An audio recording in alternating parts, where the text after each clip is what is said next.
to another episode of Gateway to Profits, the show featuring business analysis, resources, and expert interviews to help your business reach its profit potential. I'm Josh Turner, and as always, this episode of Gateway to Profits is brought to you by GatewayCFO.com. Sign up for the newsletter at GatewayCFO.com to receive your free copy of the Cash Flow Clarity System, an in-depth tutorial that shows you exactly how to get in front of your cash flow issues, begin proactively managing your business finances. This isn't some fluff-filled ebook. It's a down-and-dirty how-to manual and template that walks you step-by-step through the process of getting your cash flow under control.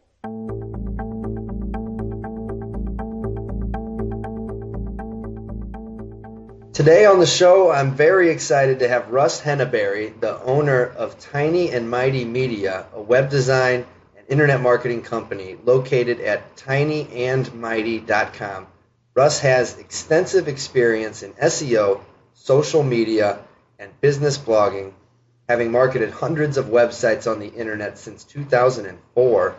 You can receive 10 free internet marketing videos that outline his internet marketing strategy at tinyandmighty.com/gift. Russ, thanks so much for coming on. It's my pleasure, Josh.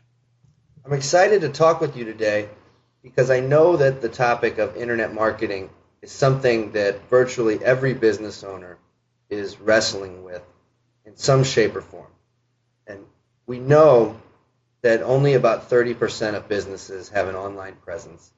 And when people throw this stat out, the implication is usually that the other 70% are missing out on a big opportunity. That said, do you think there are any businesses that should not be considering online marketing? Well, I don't know that I would recommend that anybody be ignoring the online channel completely. I would think that eventually that statistic will grow to 100%.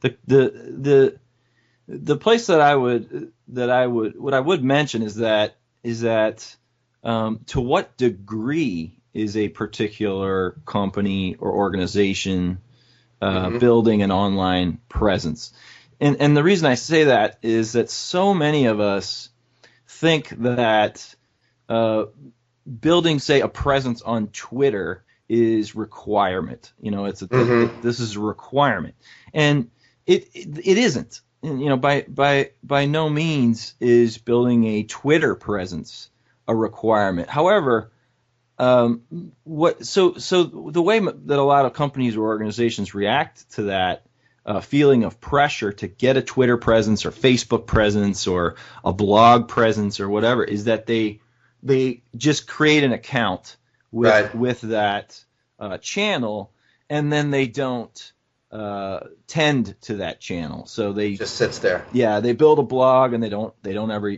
update it or monitor it. They build a Twitter presence, and they don't do what Jay Baer at convinceandconvert.com calls answering the telephone. Okay. So somebody's trying to communicate with them via Twitter because there is a channel open there, but there's no response. So my advice would be that you really should be taking a look at least a very basic online presence. But if you're going to move into, the various channels that are available online, make sure you're there to pick up that telephone, that you have the processes in place to monitor that channel, etc. Yeah. Well, I wanted to ask you what you thought the biggest gap is that you see in businesses' online marketing. It sounds like consistency might be one of them. What do you think about that? Yeah, no doubt that online marketing requires a tremendous amount of consistency. In fact, whenever I test a new tactic or strategy, I give it a minimum. This is just a general rule of thumb, but I usually give it about a minimum of 3 months of consistent effort in that channel with whatever tactic I'm using to be able to get any sort of meaningful data as to whether or not the tactic is working and whether or not it needs to be changed or tweaked or completely eliminated. It's a major gap because the difficulty of being in the line of work that I'm in is that there is a lot of get rich quick schemes out there. There's a lot of insert your credit card here and have gobs of traffic tomorrow type mentality, and a lot of business owners sort of fall into that. It's a dangerous mindset to have online, because really, there is no real silver bullet here. It does take a consistent amount of effort, and there's a tremendous gap there. Yeah. I think you're talking about the kinds of things where somebody will say, "I'll build you a website for $500 and then do all your SEO, and you'll be at the top of Google forever," and it's just not feasible. Yeah. I mean, SEO, on-page SEO of a website. That's a great example, because it's really not enough today to just do online or on-site search engine optimization and then sit back and watch the traffic roll in. SEO is a great tactic. It's a powerful strategy, but it also requires consistent effort over a long period of time to see results. Right. I work with a lot of manufacturing companies, kind of old school mentality, traditional business models, and I'm always interested in how these kinds of businesses are using the internet to drive sales and expand their sales channels. But unfortunately, when these types of businesses look at these different avenues to pursue, they're looking at it in the context of overall marketing budget.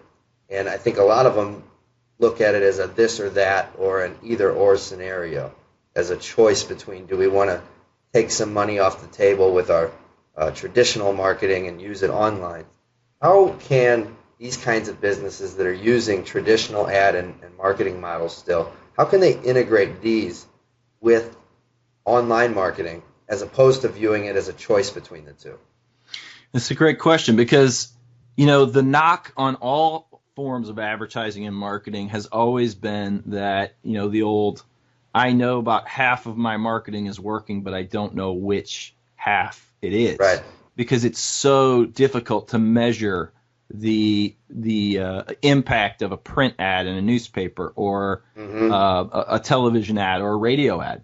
But online marketing, when it's blended with traditional advertising, can add that element of analytics to your offline traditional advertising. So let me give you a for instance.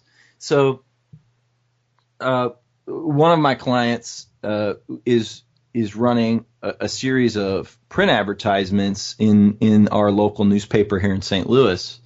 And the question was posed during one of my training sessions and coaching sessions with him as to, how do I know which of these newspapers I should continue to pay, right? How do I know which of these newspapers is actually sending these leads? Right. So the answer to that is really quite simple. When you create ads like this, and you'll see this a lot now that and any listeners that are listening to this will see this now that I point it out. Smart marketers are using their online or their offline, say, print ads and in those ads they have a call to action to visit a web page, and that web page is generally going to be isolated to that one ad. So, for instance, it's a real good example. At the opening of the show, you mentioned that you can get 10 free internet marketing videos from me at tinyandmighty.com/gift. Yeah. That URL is only given out in any sort of audio podcasts that I do. If you were going to run, say, 3 different print advertisements, you could create 3 separate landing pages with calls to action to hit those pages and actually do something on that page, such as fill out a lead form. If it's a low dollar sort of quick converting item like pens and pencils or ink cartridges or something, you could even have an offer to buy something. And then you can use your online analytics to test how many people are coming from each ad to that particular landing page, because there is only one way they would have arrived at that page, which would be via that ad. Right.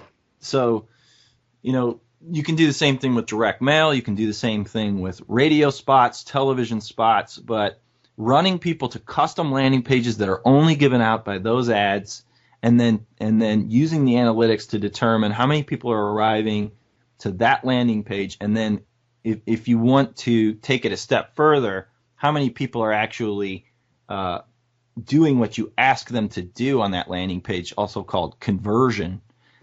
By setting up goals and goal funnels in a free program like Google Analytics, can really give you some rich data on how well your billboards, radio ads, print ads, direct mail is working.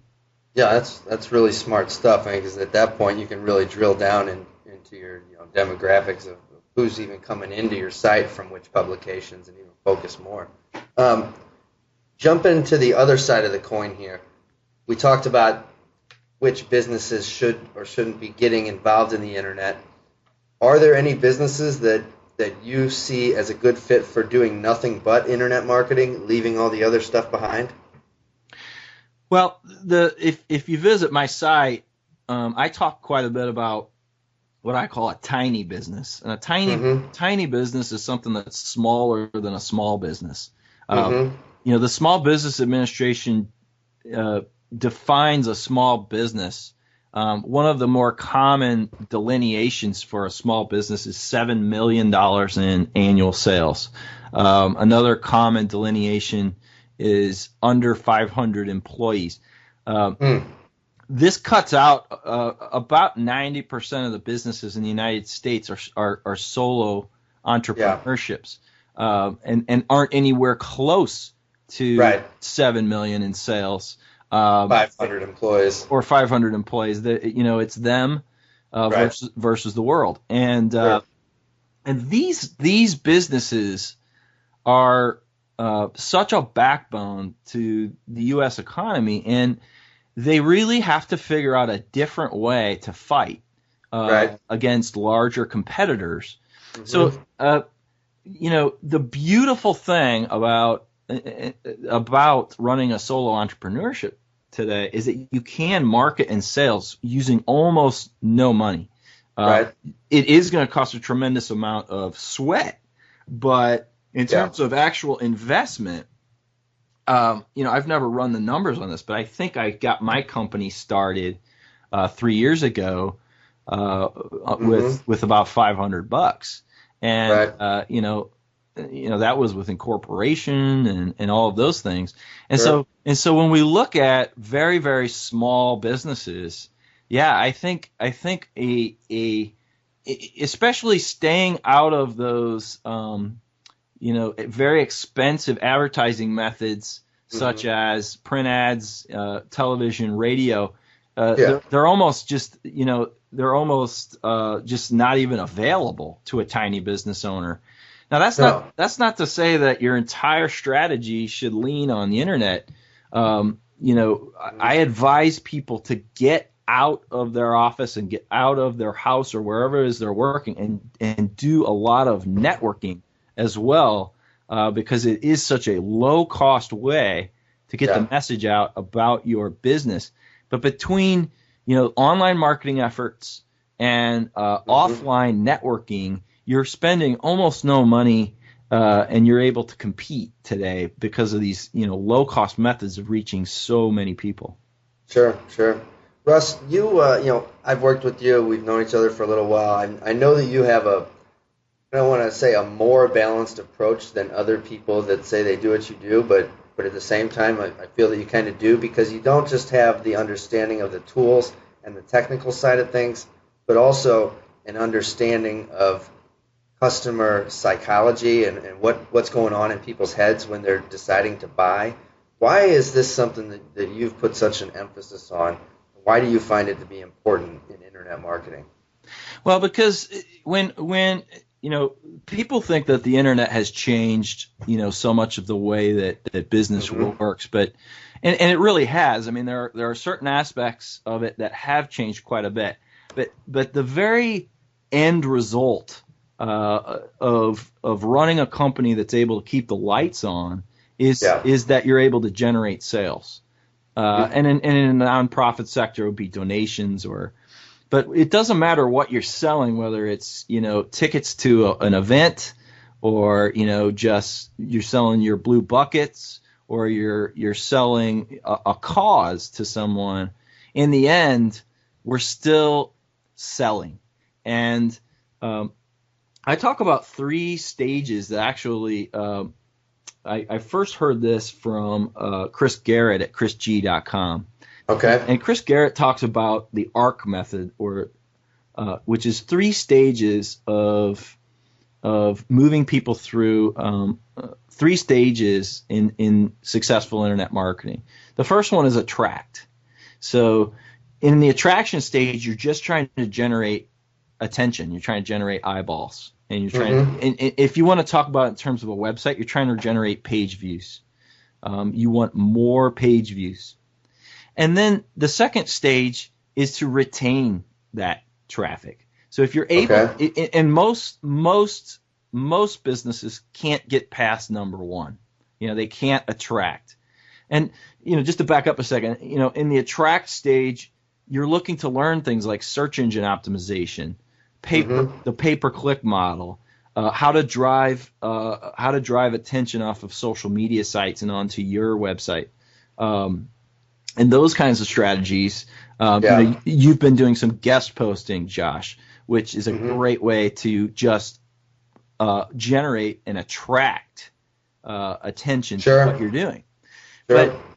But if you're able to move past that stage and start to attract people, you're going to need to move into a retention stage while you're still maintaining your attract stage. You're still growing the amount of traffic on your site, but there needs to be ways of retaining that traffic. So good examples, we call this list building. Right. And so, you're building a list. You might be building an email list. You might be building a Twitter following, which is a list. You might be building a group of Facebook likes, which is a list, or Facebook friends, however it is that you're using, Facebook, LinkedIn connections. All of these are lists. And if you're able to attract people, a lot of them are going to want to continue the discussion with you, but they're not ready to buy yet. Sure. So if you're able to attract and then retain, now you're in a position where you can make an offer. Yeah. And this is where we go back to, the dawn of time, to the idea of why does someone say yes to one offer and no to another? And it's critical that if you've done the hard work of attraction and retention, that you are now able to ask for the order. And understanding human psychology it gives you great insight into why particular offers are crafted the way that they are.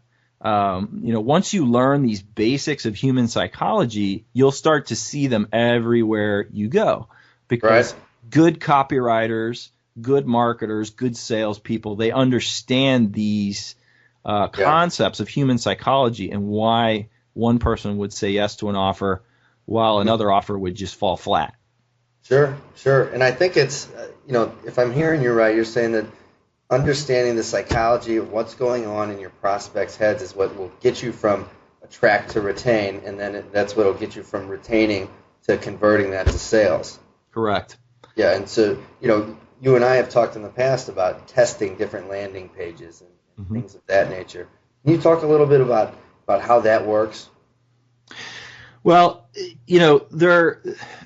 it's surprising, really, what a small change on a web page will do to the conversion rate.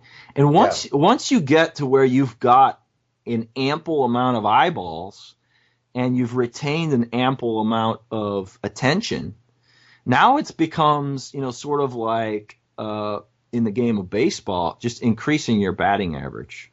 So if you're able to convert at 3% of 1,000 people,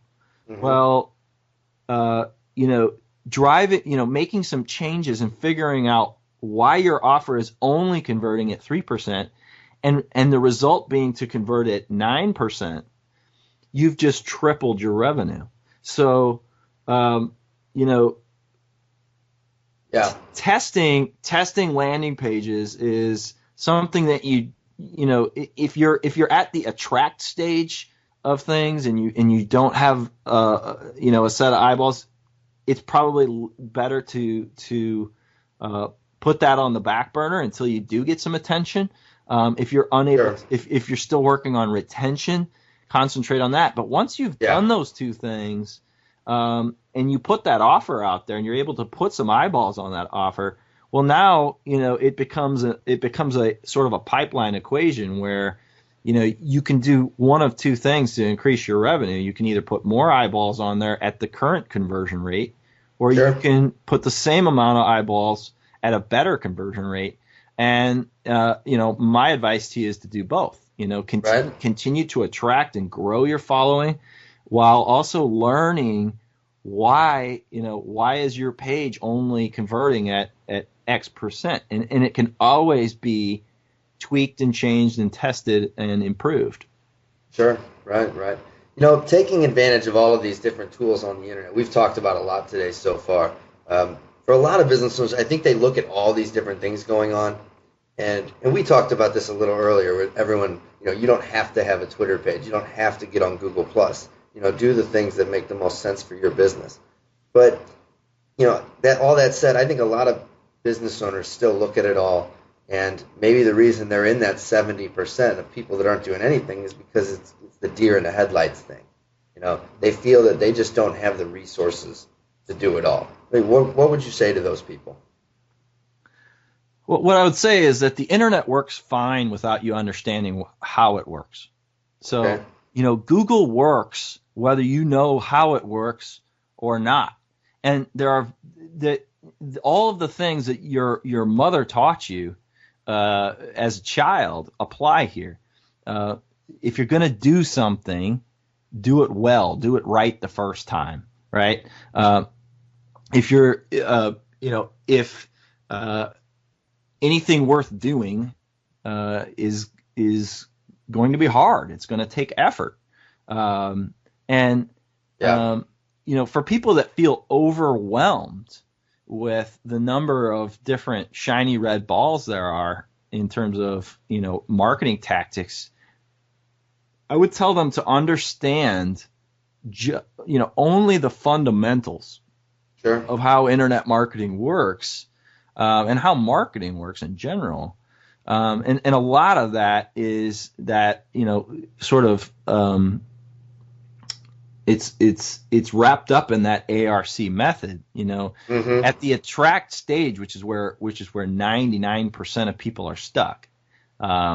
They're unable to generate any interest in what it is that they're doing. They need to take a hard look at what it is that they are putting on the internet. You know, the basic building block, and this statement here is the fundamental part of internet marketing. The basic building block of the web is interesting content. And it's, you know, interesting content might be a video of a cat that's batting a ball around, and then it, you know, falls in the sink, and the cat falls in the sink head first, and it's funny and it entertains us. And that interesting piece of content might get passed around 1 million, 2 million, 10 million times on the web. But if you turn around and you're a veterinarian and you create some, you know, promotional video about, you know, your veterinary office and have a cat in that video, chances are that thing's going to get 2 or 3 visits or 5 visits maybe. But no one's going to share that. It's not interesting. It doesn't provide value. And the very fundamental part of internet marketing, where most people go wrong in that attract stage, is that they aren't creating anything of interest, nothing of value that would be worth sharing or linking to or passing around. You know, the basic value propositions that we can come at someone with is that we can educate them, we can entertain them, or we can inspire them. Right. And if your content, if the things that you're putting on the web do none of those three things, you have to take a really hard look at why anyone would be, talking about that content on the web. Sure. The power of the web lies in the shareability and the interaction that goes on with content. And we only share and we only interact with that we find valuable. So anything if you start creating consistently, entertaining or informative or inspiring content, right, it will start to get shared around the web. And makes sense. That's generally where people are going wrong, is that they think that they'll say to you that, no, a description of my blue buckets is interesting, is valuable. And my answer is, unless it's something really, really breakthrough, like the iPad or the iPhone or some really crazy, but if you're just cranking out buckets, just like the rest of us, right, that is not going to get shared. Your tax preparation page on your accounting website is never going to get shared, ever. Right. But an informative article about the deductions that can be taken on an automobile will get shared. Sure. Or has a very high likelihood of being shared over that tax preparation page. Right. Makes sense. So I like what you said, if you're going to do something, you might as well do it well. So what about the people that really take that to heart and say, you know what, I'm going to focus on just one thing then, and I'm going to do it really well. In terms of on the internet, where would you recommend that they place their efforts? Well, for about 99% of the time, it starts with a blog. And a lot of people don't like that term, blog, and so you can call it whatever you want. You can call it articles, you can call it news, but being able, creating content on your home base, in other words, your website, is super critical. And really, it is the hub from which you broadcast all of what your business is doing and about. All of the informative, educational, and inspirational type content that you're generating can be broadcast from that hub onto social media or into your email software and go out to your email list or any of those things. But business blogging or article creation, content marketing, content generation on your website, on your hub, is for most businesses square one. Yeah. What do you think about business owners that think, you know what, I want to do this myself, but I'm not much of a writer, but I'll get in front of the camera and do little videos and post those as content on my blog. Is there a pro or a con to that strategy?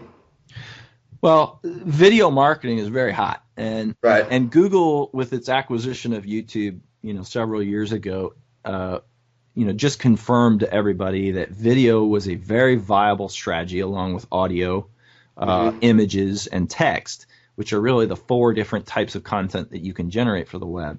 Images, text, audio, and video. And audio like we're doing now is great because it's portable, and so many people walking around with smartphones and these kinds of things where they can just download this podcast and listen to it in the car or while they jog or whatever it is that they're doing. That's the upside to audio. Video pretty much requires someone to be sitting stationary, but it adds that layer of that visual layer, and it also is beginning to have a serious SEO impact because Google is starting to figure out how to decipher what is the actual content of the video. In the past, video was kind of held up by two things. One of them was internet connection speeds, and then the other one was the fact that video is very difficult for Google to figure out what's going on in that video. Right. And so therefore they were unable to index and then display it in their search results with any accuracy. But Yeah. that's all changing now.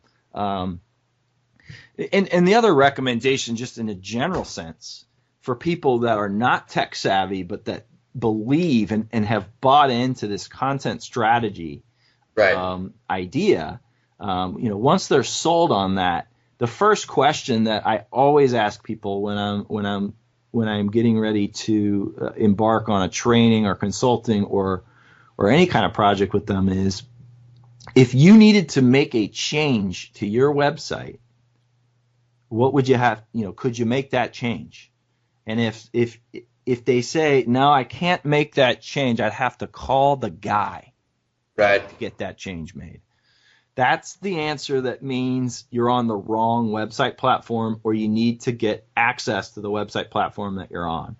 Yeah. Because it's so important today that your website be dynamic, that it be changing, that it be updating. And there's very, very powerful, simple website management software out there that can be used, and you can just log in and make edits or add pages or delete pages or add video or add audio. Sure. It really is remarkable that any site that you see out there that is updating content on a regular basis, whether it be as big as CNN.com or as small as my blog, tinyandmighty.com, they are running on a system that's easy to update. And people are able to log into that site and either embed video or type up an article and publish it with one click. And that's really, when we talked earlier about, what about people that are overwhelmed? Right. It's another fundamental part of internet marketing is that most people are on the wrong website platform, and that site needs to be rebuilt on something that's friendly for marketing in the 21st century. Gotcha. So down the road, things are becoming more crowded online every day. So in the future, what kind of opportunities do you see opening up in online marketing, and how can businesses position themselves today to profit from these opportunities? Well, I think what we're seeing right now is something that we will look back on as we did the gold rush. I mean, the way that the internet works, and I won't go too deep into this, but for those that are savvy about the link algorithms, the social and even the social connection algorithms that are used online, there are people eating up niches online every single day. They are more firmly establishing themselves in niches, and they are becoming the blue chips of the internet. And right now, there are still lots of opportunities out there. Sure. But if you fast forward, I don't know how many years, maybe 5, maybe 10, maybe 15, maybe 20 years, I don't know, but there will be a point in time where it will be where the trough, the ditch between you and a competitor from startup is too deep for you to overcome, because they are so well entrenched in whatever it is that has happened. And that's the case in some niches already. But there are lots and lots of room out there for anybody that's willing to jump out and hustle and really start putting out some really valuable content. I mean, that's really what it comes down to, is if you can, here's what I advise people to do this quite a bit, and almost nobody takes me up on this advice, but someone will tell me, and they'll be one of these people that's stuck in a cubicle, and they'll be saying, I want to start my own business, and I got this great idea for this, this little red bucket that I'm going to sell to everybody, and it's the best idea you ever heard. Sure. And what I will tell them, in fact, I told a group of university students this the other day when I was speaking at Webster University. I said, if you think you are going to start a business in XYZ industry or niche, start a website right now, build it on WordPress, and start writing about that topic. You don't have to sell anything on that domain. You don't have to do anything. Just start writing or creating some kind of content around that topic. Establish yourself as an expert. Is that the point there? Establish yourself as an expert. Basically build yourself a little sandbox, and especially if you have if you're safe in your cubicle and you've got that check coming in, now is the time to start toying around with how to mess with this stuff. You don't want to be sort of toying around with it when you have to learn it. But starting a website is so easy and you can get a website started for $15 or $20 with some cheap hosting and a cheap domain, and pop WordPress on the site and start writing about that topic, and then slowly morph that blog or that website into something that's monetized. And as people start to read the site, people start to comment on it, they'll tell you what they want you to sell them. I think that's a smart idea too, just from a standpoint of really flushing out if it's a business that you're interested in and passionate about for the long haul. I probably, like you and a lot of people listening, have had many business ideas that on Tuesday I thought was very exciting, and by the time Friday came along, I was kind of done with it, And so if you put yourself out there and start a site and start building content around it, that's a good way to prove out whether or not you're that interested in it and really want to take it to the next level. Something to consider there too. Yeah, well, I mean the cliche of passion is really overplayed. But it's overplayed for a reason, because this kind of marketing requires extreme tenacity. Yeah. And you're going to need to love it. Right. And if you do, and you can stick with it. But you're right. If you put up a website and you do like 99% of what most people do, which is they get excited about it. Maybe they'll write on it for a few weeks, and then they write on it, then they skip a week, and then they skip a month, and then they skip a quarter. And then next thing you know, they're just like, yeah, that was a funny idea, but I never, I didn't stick with it. But I can tell you this: if you were able to stick with it in 6, 9, 12 months, you might be able to walk out of that cube with your own business just waiting for you to step into it. Right, absolutely. Well, Russ, thank you again for coming on. You've certainly given everybody a lot to think about here, some real actionable advice that they can put to work. If people want to learn about you, tell us again, what's the best way for them to connect? Just come to my website, tinyandmighty.com. If you want the free set of videos, you can go to tinyandmighty.com/gift.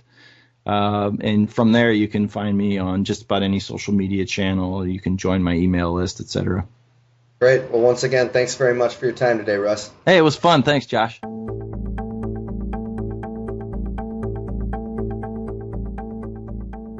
That's our show for today. Again, please visit tinyandmighty.com/gift for Russ's 10 free internet marketing videos that outline his internet marketing strategy. I think you're certain to find some things on his site that will make your business more profitable. As always, be sure to visit gatewaycfo.com to receive your 100% free copy of the Cash Flow Clarity System so you can begin to proactively manage your company's finances. I'm Josh Turner. I will see you next time.